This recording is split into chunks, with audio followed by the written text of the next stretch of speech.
แล้วมนุษย์เห็นและสนทนากับเทวดาไหมนายนาถปิณฑิกเศรษฐีมีปรากฏว่าได้สนทนากับเทวดาเจ้าของสวนเชตวันก่อนถวายแด่พระพุทธเจ้าอันนี้มีในวินัยปิฎกมหาวรรคพระมหาโมคคัลลานะมีฤทธิ์สามารถขึ้นไปยังเทวโลกและพรหมโลกพูดคุยกับเทพพรหมได้อันนี้ไปดูในโมคคัลลานะวรรคนะอิติอุตกะและในอัตถกถา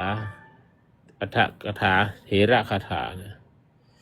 นี่การสื่อสารในนิมิตหรือว่านิมิตฝันเทวดามาบอกคาถาแก่พระเถระ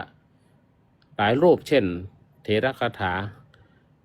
มักจะมีบันทึกว่าเทวดามาปรากฏหรือมาประรบเตือนสติในอังคุตรนิกายก็มีเทวดามากล่าวสอนเรื่องความไม่ประมาทแก่ภิกษุผู้กำลังจะประมาทนี้เป็นต้นทีนี้มาดูว่าวิธีสื่อสารกันได้อย่างไรโดยตรงคือผ่านสมาธิชั้นสูงคือฌานหรืออภิญญาเช่นพระโมคคัลลานะมีทิพโสตธาตุนะได้ยินเสียงเทพพรหมโดยตรงโซเทวโสตังสุดทังอติมนุษย์สร้างดิตมนุษย์สร้างโซเตนะสุตวานะได้ฟังด้วยทิพโสตธาตุอันบริสุทธิ์ล่วงโสตธาตุของมนุษย์อันนี้ดีฆานิกายมหาปรินิพพานสูตรโดยเทพเข้ามาหาเทพปรากฏกายเป็นกายทิพย์มาพูดกับมนุษย์เช่นนายนาถปิณฑิกเศรษฐีมีเทวดามาสนทนากับพระพุทธเจ้าเนี่ยเราก็เคยได้มีคือหลังเที่ยงคืนเพราะเทวดาจะมาสนทนาธรรมมาถามปัญหาธรรมะ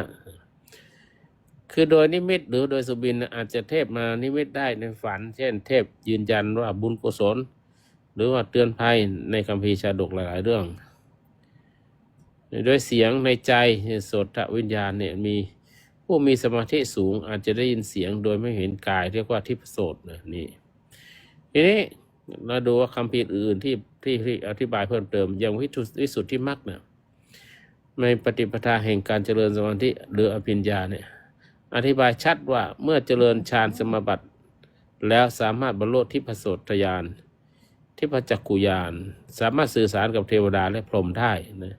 นี่วิสุทธิมรรคได้กล่าวไว้เลยนะว่าถ้าสามารถที่จะได้ฌานสมาบัติขั้นสูงขึ้นไปในอัตถกถาสุมังคละวิลาสินีอธิบายว่าพระพุทธเจ้าทรงสนทนากับเทวดาได้ด้วยญาณอันยิ่งนะในชาดกหลายเรื่องเช่นสุมนะชาดกนะ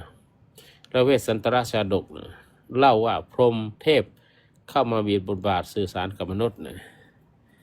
นี่ในมุมมองเชิงพุทธธรรมพระพุทธศาสนายืนยันว่าการสื่อสารกับเทพพรหมนั้นมีจริงแต่ไม่ใช่จุดหมายสูงสุดจุดหมายก็คือการพ้นทุกข์ด้วยปัญญาไม่ใช่การติดต่อกับอำนาจหรือคำสอนของเทพนะเพราะนั้นพระพุทธเจ้าเองก็ตรัสว่า